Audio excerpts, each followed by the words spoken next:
Recording 64. You will hear a guide at an outdoor sculpture park talking to a group of visitors. First, you have some time to look at questions 11 to 16.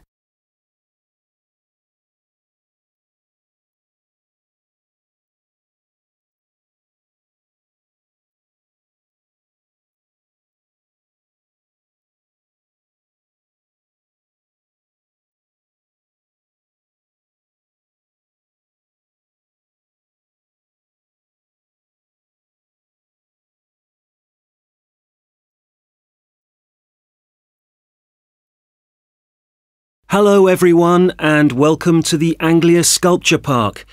Right, well, the idea behind the Sculpture Park is that it's a place where works of art, such as large sculptures and carvings, can be displayed out of doors in a natural setting.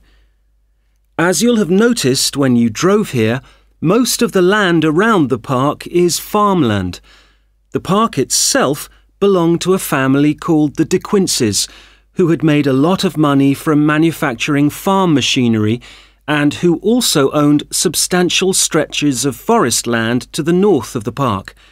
They built a house in the centre of the park, not far from where we're standing now, but this burnt down in 1980 and the De Quinces then sold the land.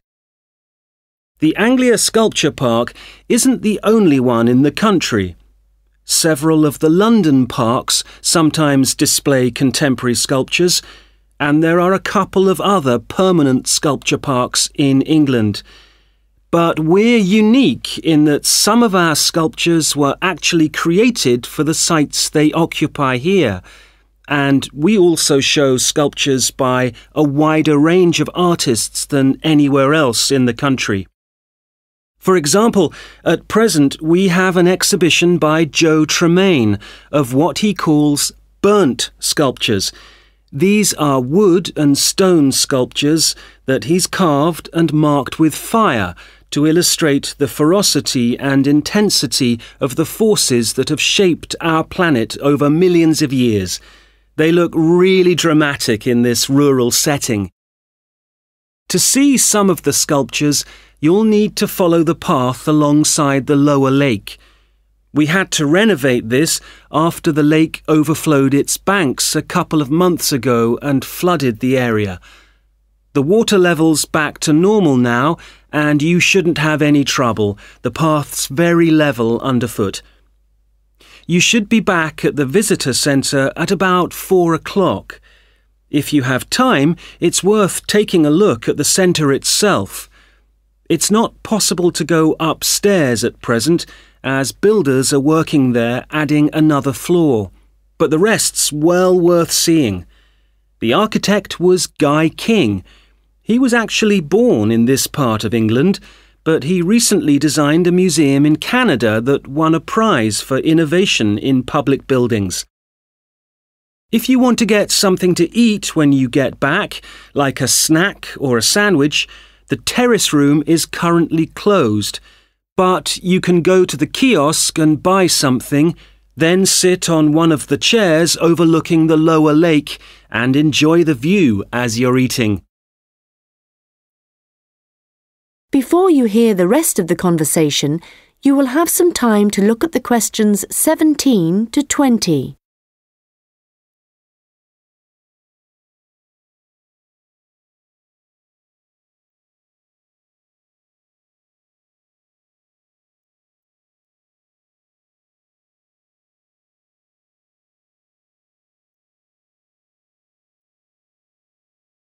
Now listen and answer questions 17 to 20.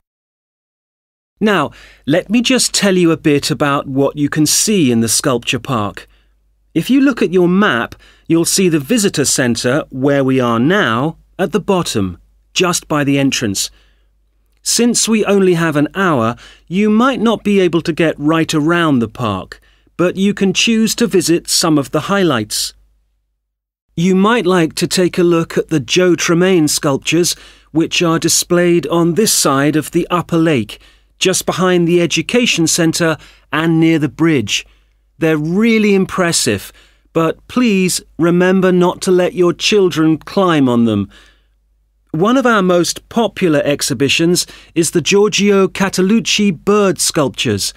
They're just across the bridge on the north side of the lower lake.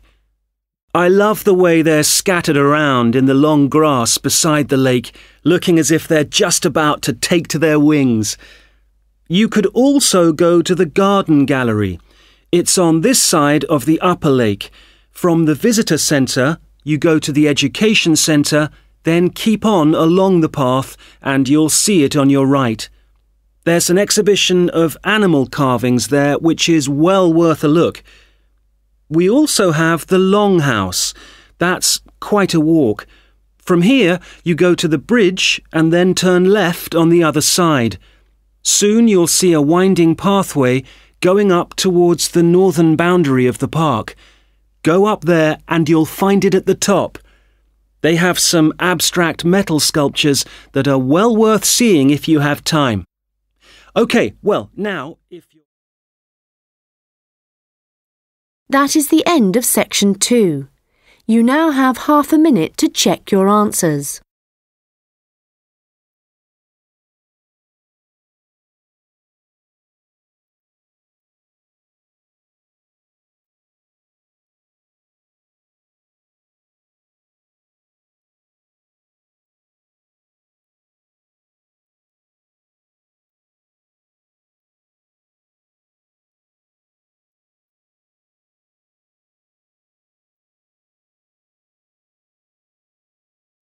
Now turn to section 3.